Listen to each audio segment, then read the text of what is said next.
Assalamualaikum warahmatullahi wabarakatuh. Baik teman-teman, kita langsung lanjutkan ke kisah para rasul part 3, Musa dan Fir'aun. Kisah yang akan menggetarkan hati kita tentang perjuangan, keajaiban, dan pertolongan Allah. Dan pastikan teman-teman sudah menekan tombol like, subscribe, dan komen ya, karena saya akan sangat senang sekali agar channel ini kedepannya bisa semakin berkembang dan bermanfaat. Terima kasih. Sekarang kita kembali dalam perjalanan menelusuri jejak para utusan pilihan. Setelah kita merenungi keteguhan iman sang bapak para nabi, Ibrahim alaihissalam, kini kita akan melintasi lorong waktu menuju sebuah peradaban besar yang dibangun di atas pasir dan penindasan. Sebuah kerajaan adidaya yang dipimpin oleh seorang raja yang menuhankan dirinya. Dari rahim penderitaan sebuah kaum, Allah akan membangkitkan seorang penyelamat. Inilah epik pertarungan antara kebenaran dan kezaliman. Kisah Nabi Musa alaihissalam dan Fir'aun. Mesir, negeri para Fir'aun, peradaban yang memukau dunia dengan ilmu pengetahuan, arsitektur, dan kekuasaan yang tak terbatas. Namun di balik kemegahan fasad emasnya, tersembunyi sebuah luka yang membusuk. Ratusan tahun setelah Nabi Yusuf membawa keluarganya, Bani Israel ke negeri ini, takdir mereka berubah drastis. Di bawah dinasti baru, seorang Fir'aun yang namanya akan terukir dalam sejarah sebagai simbol kesombongan naik tahta. Ia memandang Bani Israel, kaum pendatang yang semakin berkembang jumlahnya, sebagai ancaman. Sebagaimana tertulis dalam Quran, surat Al-Qasas ayat 4. Sesungguhnya Fir'aun telah berbuat sewenang-wenang di muka bumi dan menjadikan penduduknya berpecah belah dengan menindas segolongan dari mereka, menyembelih anak laki-laki mereka dan membiarkan hidup anak-anak perempuan mereka. Sesungguhnya Fir'aun termasuk orang-orang yang berbuat kerusakan. Fir'aun menerapkan politik pecah belah. Ia merendahkan Bani Israel, memaksa mereka melakukan pekerjaan paling berat, membangun kota-kota perbekalan Pitom dan Ramses dengan darah dan air mata. Tapi ketakutan terbesarnya bukan datang dari pemberontakan fisik. Para ahli nujum dan penasihatnya membisikkan sebuah ramalan. Akan lahir seorang anak laki-laki dari Bani Israel yang kelak akan menjadi sebab kehancuran kerajaanmu. Ketakutan ini membutakan hati Fir'aun dan mendorongnya pada kebijakan paling keji. Perintah brutal pun dikeluarkan. Setiap bayi laki-laki yang lahir dari rahim wanita Ibrani harus dibunuh. Sungai Nil yang menjadi sumber kehidupan Mesir kini berubah menjadi saksi bisu pembantaian para penerus generasi. Tangisan para ibu menjadi musik pengiring kekuasaan Fir'aun. Di tengah keputusasaan inilah sebuah cahaya harapan akan dinyalakan.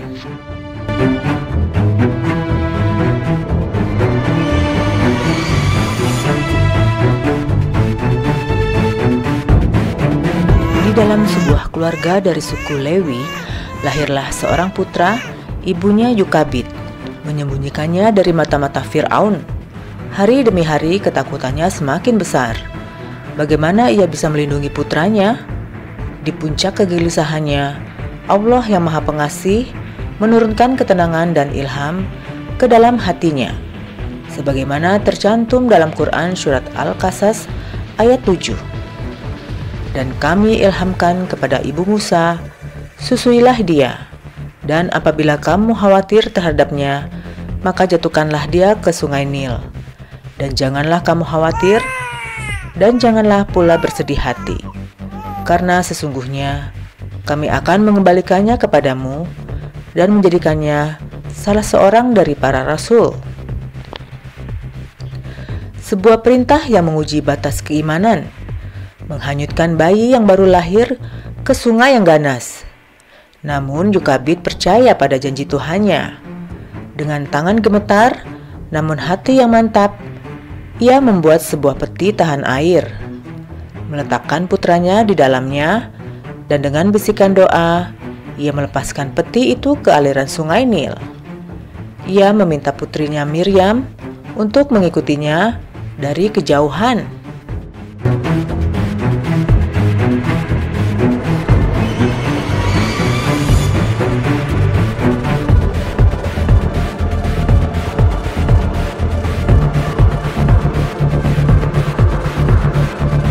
Inilah ironi takdir yang paling agung.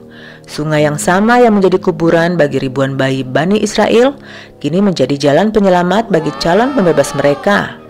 Dan tujuan akhirnya bukan tempat lain melainkan jantung kekuasaan yang tiran itu sendiri, istri Firaun, Asiah, seorang wanita berhati mulia yang terjebak dalam istana yang zalim. Membuka peti itu, matanya bertemu dengan mata bayi Musa. Seketika Allah menanamkan rasa cinta yang mendalam di hatinya. Seperti dalam Quran surat Al-Qasas ayat 9, dan berkatalah istri Fir'aun, ia adalah penyejuk mata hati bagiku dan bagimu.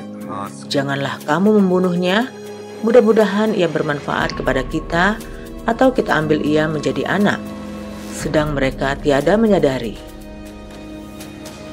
Fir'aun yang hatinya sekeras batu luluh di hadapan permohonan istrinya.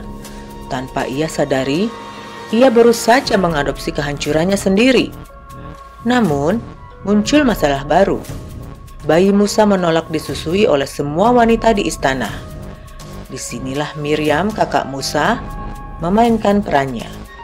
Ia menawarkan untuk mencarikan seorang wanita dari Bani Israel yang bisa menyusuinya. Dan wanita itu tak lain dan tak bukan adalah Yukabid, ibu kandung Musa sendiri. Janji Allah telah ditepati. Musa kembali ke pelukan ibunya, kini dengan status terhormat dan upah dari istana. Please, my love.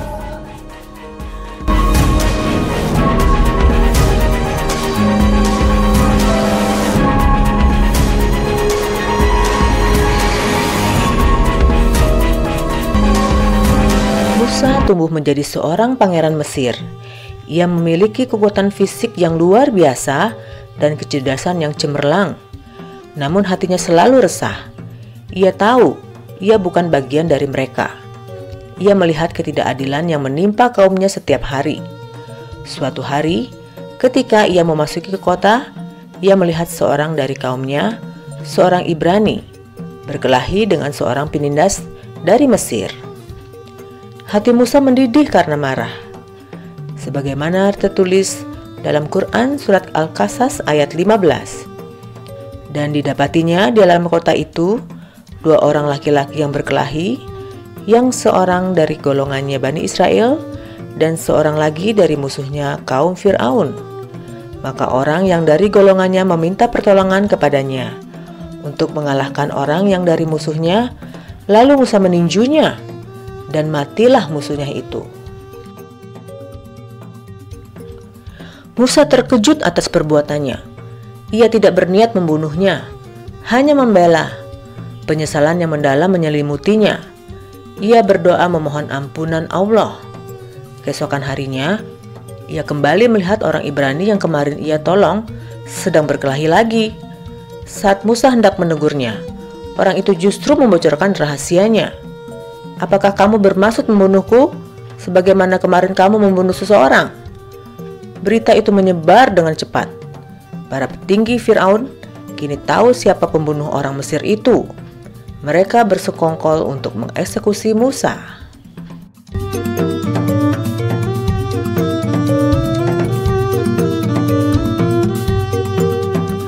Seorang pria yang beriman dari keluarga Fir'aun datang memperingatkan Musa. Tanpa persiapan, tanpa tujuan, Musa melarikan diri dari satu-satunya kehidupan yang ia kenal. Ia berjalan menuju negeri Madian dengan doa di bibirnya. Ya Tuhanku, selamatkanlah aku dari orang-orang yang zalim.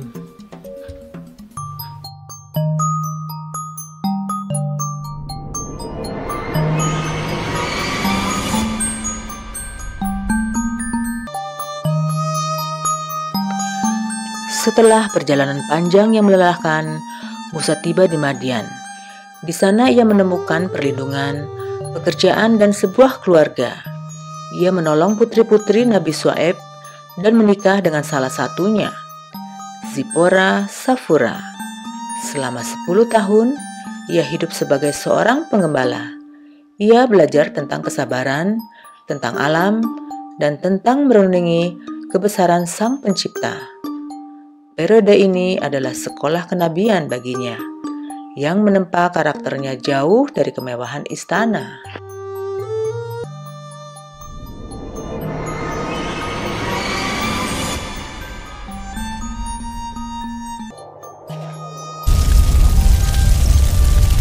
Setelah masa baktinya selesai, kerinduan akan tanah air dan kaumnya memanggil Musa untuk kembali ke Mesir. Di tengah perjalanan, di sebuah malam yang gelap gulita, ia melihat sesuatu yang aneh. Sebuah api yang menyala di lereng gunung. Ia berkata pada keluarganya, "Tunggulah di sini, aku akan ke sana. Semoga aku bisa membawa sedikit obor atau mendapatkan petunjuk jalan." Namun saat ia tiba, ia menyadari ini bukan api biasa. Sebuah suara agung memanggil namanya dari balik pohon yang terbakar. Seperti tercantum dalam Quran surat Taha ayat 11-14. Maka ketika ia datang ke tempat api itu, ia dipanggil, "Hai Musa, sesungguhnya aku ini Tuhanmu. Maka tanggalkanlah kedua terompahmu. Sesungguhnya kamu berada di lembah yang suci, tua, dan aku telah memilih kamu, maka dengarkanlah apa yang akan diwahyukan kepadamu. Sesungguhnya aku ini adalah Allah yang tidak ada Tuhan yang hak selain aku. Maka sembahlah aku dan dirikanlah sholat untuk mengingat aku."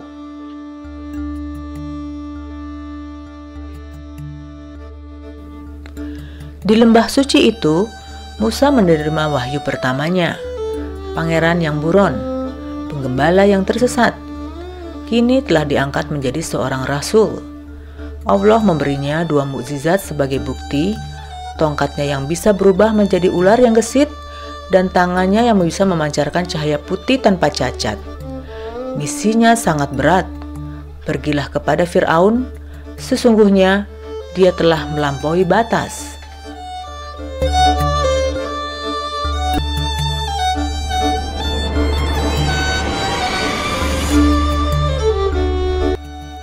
Musa kembali ke Mesir, bukan lagi sebagai pangeran yang melarikan diri, tapi sebagai utusan Tuhan semesta alam. Bersama Harun, ia menghadap Fir'aun. Dialog antara hamba Allah dan hamba nafsu pun dimulai. Fir'aun mengejeknya. "Bukankah kami telah mengasuhmu sewaktu kamu masih kanak-kanak?" Musa menjawab dengan tegas, menyeru Fir'aun untuk membebaskan Bani Israel dan menyembah Allah yang Esa. Fir'aun tertawa angkuh dan menantang Musa untuk menunjukkan bukti kerasulannya. Musa menunjukkan mukjizatnya. Namun, Fir'aun yang dibutakan oleh kekuasaan menuduh Musa sebagai penyihir ulung. "Kami juga bisa mendatangkan sihir seperti itu," katanya. Fir'aun memutuskan untuk mengadakan pertarungan terbuka antara Musa dan seluruh ahli sihir terhebat di Mesir pada hari raya di mana semua rakyat berkumpul.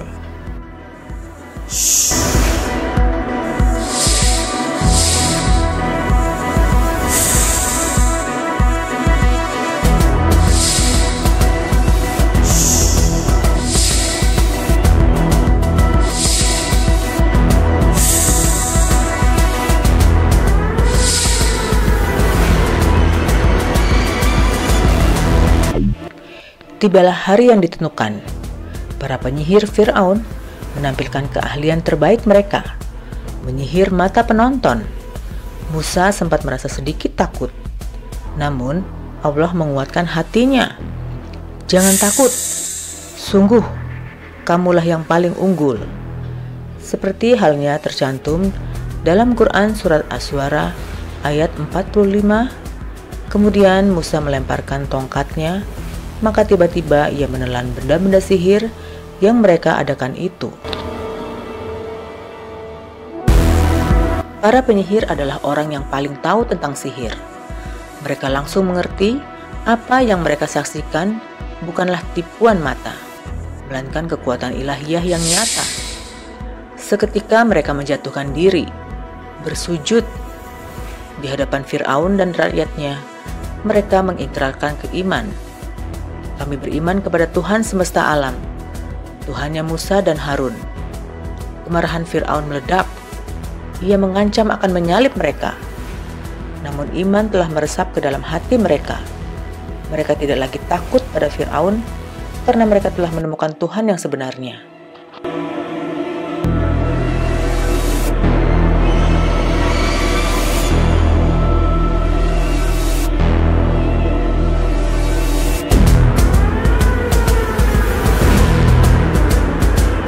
Kekalahan para penyihir tidak membuat Fir'aun sadar, justru membuatnya semakin zalim.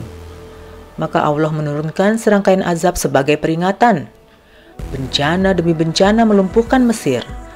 Namun anehnya, hanya menimpa kaum Fir'aun, sementara Bani Israel dilindungi. Setiap kali bencana mencapai puncaknya, Fir'aun akan memanggil Musa, memohon dengan putus asa, "Berdoalah pada Tuhanmu untuk kami. Jika dia mengangkat azab ini, aku akan melepaskan Bani Israel." Namun, setiap kali Musa berdoa dan bencana diangkat, Fir'aun mengingkari janjinya. Hatinya telah dikunci mati oleh kesombongan.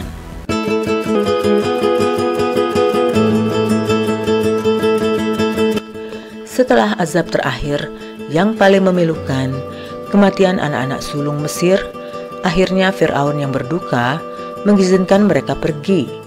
Allah memerintahkan Musa untuk memimpin kaumnya keluar malam itu juga. Eksodus besar pun dimulai. Namun, saat fajar, amarah Fir'aun kembali menyala.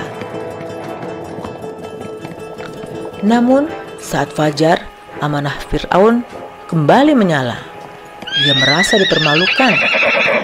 "Bagaimana bisa kita membiarkan budak-budak kita pergi?" teriaknya. Dengan seluruh kekuatan militernya, ia mengejar Bani Israel.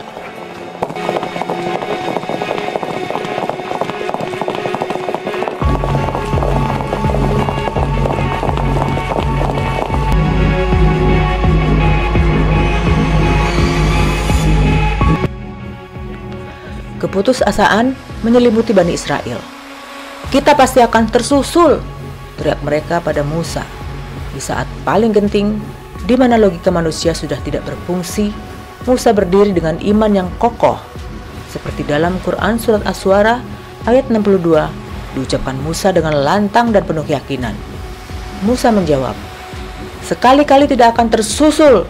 Sesungguhnya Tuhanku besertaku. Kelak Dia akan memberi petunjuk kepadaku." Lalu datanglah perintah ilahi. "Pukullah lautan itu dengan tongkatmu."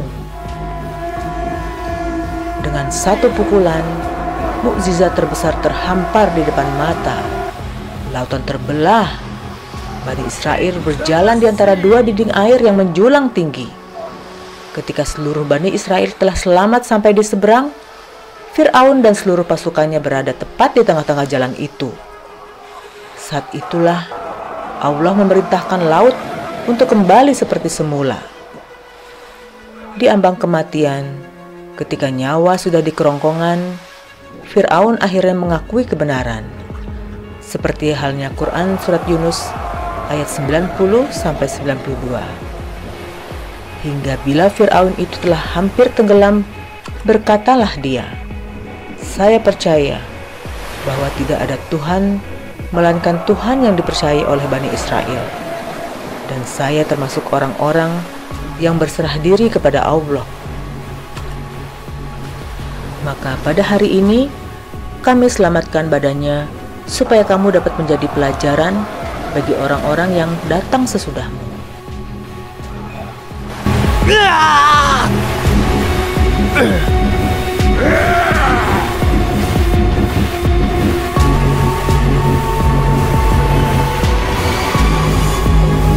Kisah Fir'aun berakhir di dasar lautan.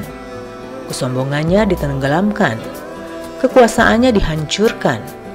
Kisahnya menjadi pelajaran abadi bagi seluruh umat manusia, bahwa setinggi apapun manusia meninggikan dirinya, ia akan selalu rendah di hadapan Allah. Pertarungan antara Musa dan Fir'aun telah usai.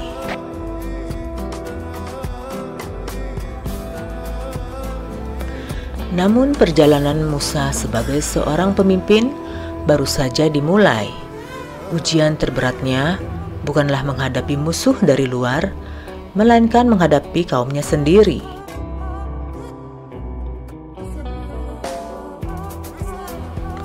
Bagaimana Musa memimpin Bani Israel yang keras kepala di padang gurun? Bagaimana ia menerima kitab suci Taurat di Bukit Sinai? Dan pengkhianatan apa yang mereka lakukan saat Musa meninggalkan mereka? Semua itu akan kita ungkap dalam episode selanjutnya dari Kisah Para Rasul.